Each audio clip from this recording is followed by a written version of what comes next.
video game industry is a multi-billion-dollar one. One of the biggest players in there is Nintendo. A former employee of Nintendo says the Nintendo Switch 2 will go on sale in June and will be priced at $400. It's the rumor mill keeps heating up with respect to what we can expect from the Nintendo Switch 2. What about spending in the United States in January when it comes to game spending? Apparently that figure fell to $4.5 billion in January of 2025, a fall of about 15% year on year. You're gonna have to get into the details of why that spend fell the way it is. Also, funding being raised for gaming. The first PC and console game publishing company in India, 1312 Interactive, has concluded its pre-seed foundation round. They're also looking to explore opportunities in other regions,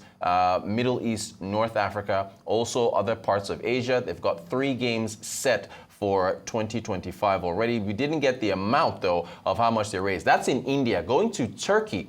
Turkish mobile game developer Surpass Games has revealed that Latin Ventures has given it a $1.5 million pre-seed investment. And so their gaming staff will be developing a number of games using those funding to move forward. Sales for games, particularly Tech. Who remembers Tekken? Tekken 8, after just 12 months, has sold 3 million copies. That's 3 million copies a year. Now compare this to Tekken 7, which after about 10 years has sold 12 million copies. If you want to break that down, that's 1.2 million copies over that period, basically, as 1.2 million copies per year, rather, if you divide that over the 12-year period. So, you got 3 million copies in just 12 months versus 1.2 a year. Big jump in sales there with respect to Tekken 8. So to take us through all these headlines from the video game world, we're going to head to Tokyo, Japan, to speak with Dr. Serkan Toto, who is the CEO of Kantan Games. Dr. Serkan, thank you so much for joining us, and I guess good evening to you over in Tokyo. I want to start with the Nintendo Switch. What do you make of the rumor mill that it could be priced for about $400 and be available in June?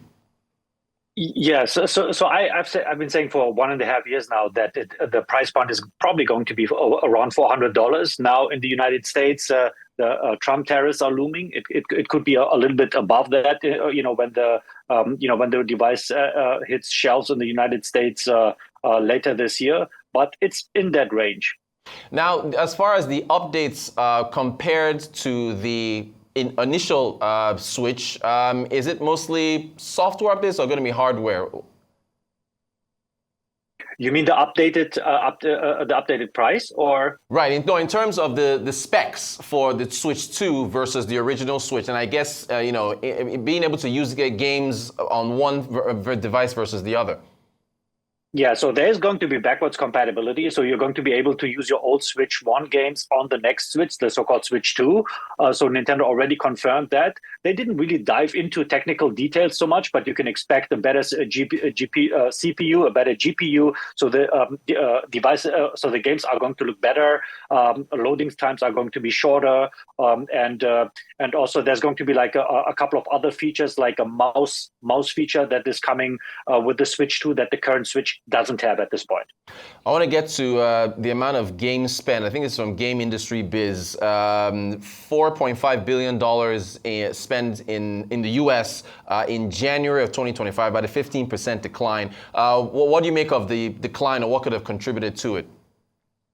Yeah, so there's a couple of reasons for it. I think that one is the post-COVID kind of like period where people are not staying home that much anymore, but rather go out and attend school and go to their workplaces. So that's one reason. The other reason is the kind of like economic downturn that you have in certain parts of the world, including the United States, where people are not really ready so much for spending money on luxury items, which games are at the end of the day. And also, I think a third big point is a lot of there's a kind of like shortage of really big games that did not come out over the last couple of months. I think it will be better this year for the industry, though, because we have things like the Switch 2 that we just talked about, And the big one is coming also scheduled to come out later this year on the software side, which is GTA 6 from US company Take-Two. So I think it's going to get better. Yeah, okay. Looking forward to that. So let's want to go to other regions. What do you make of the Indian market for developing video games and this 1312 Interactive with this pre-seed round? It looks like they're making PC and console games. Well, what do you make of that development there in India's market? Yeah, you had a very nice roundup at the beginning of this segment, showing how international the game industry is. And the Indian market in particular is very interesting for investors, game studios, also for consumers, because a lot of people think it's the next frontier after China, the next big market for games. And on the developer side, you just mentioned, the first big gaming studio getting funded for console and for PC games. It means that, you will see more high quality, more like high fidelity games coming from the Indian market. And Sony, with their PlayStation platform that they have, seems to be particularly fond of some of the Indian developers. And I think you will see more and more super high quality games coming from that region of the world going forward. All right, so I guess that's over in Asia. Going to Europe, I guess Turkey and Surpass Games, they also, raising about $1.5 million in their seed round. Or what do you make of that market over in Turkey and their game development capabilities? Yeah, so Turkey is a big consumer market, right? But I think that what many people do not know is that it's a big market also for producing, especially mobile games. Consumer games like PC games and console games, not that much at this point, but it's a big hotspot for mobile games. Right, so they had a couple of big exits. I think if you put everything together, it's already in the billions of US dollars over just the last 5-6 years. And this is just the latest example of a promising mobile gaming studio coming out of Turkey. I think you will see more and more funding rounds for mobile game companies based out of Turkey like this one. Very interesting development there. What do you make of the big sales bump for Tekken 8 compared to 7, with it selling about 3 million copies in just a 12-month period? Yeah, so I think that Bandai Namco, the publisher of this game, was probably also a little bit surprised about the initial success of the game, and I think it goes back to just the high quality of the game. So I think that Tekken 8 is made much better than Tekken 7, which was already a very well made game. But I think that Tekken 8 is very, very good. It has things like an AI feature inside where you can, if you run out of people that you want to fight against, it's a fighting game, one-to-one fighting game. When you run out of people to fight against, the game basically provides an AI partner for you, right? Previous games have done that, including Tekken 7, all the way back to the 1990s. But the AI inside Tekken 8 is especially sophisticated, so it imitates, the fighting behavior and the moves and the strategies of real players, just in the form of AI. So a lot of people were also attracted to that feature, and that feature was commended by a lot of players for Tekken 8, and Tekken 7 didn't have that. Now, Dr. Serkan, I'm glad you mentioned AI.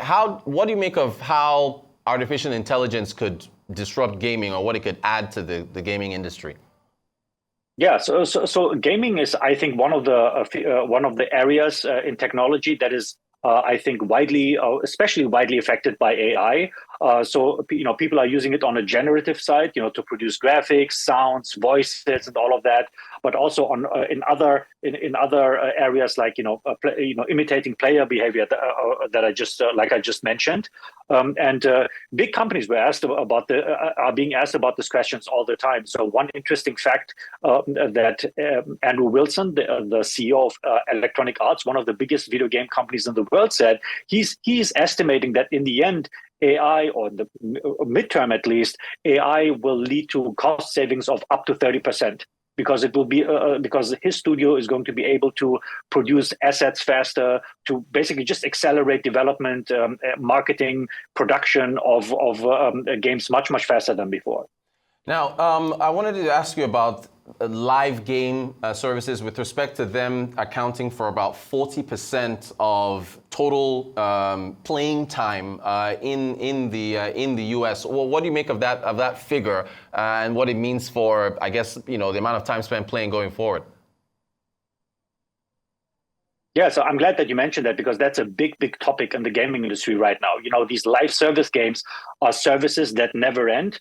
Games like Fortnite, Roblox, PUBG, Call of Duty has a few, free-to-play games, live service games. Almost all mobile games out there are live service games. Games like Candy Crush, for example, and they're usually free-to-play. So there's no, upfront, payment that you have to make in order to enjoy these games. And some people have been playing Fortnite, for example, for 6, 7, 8 years without ever spending a dime, right? So that's why these games are in the industry. They're called forever games or black hole games because users get lost inside these games and don't move from one game after they finish it to the next game like they did like 10, 15, 20 years ago.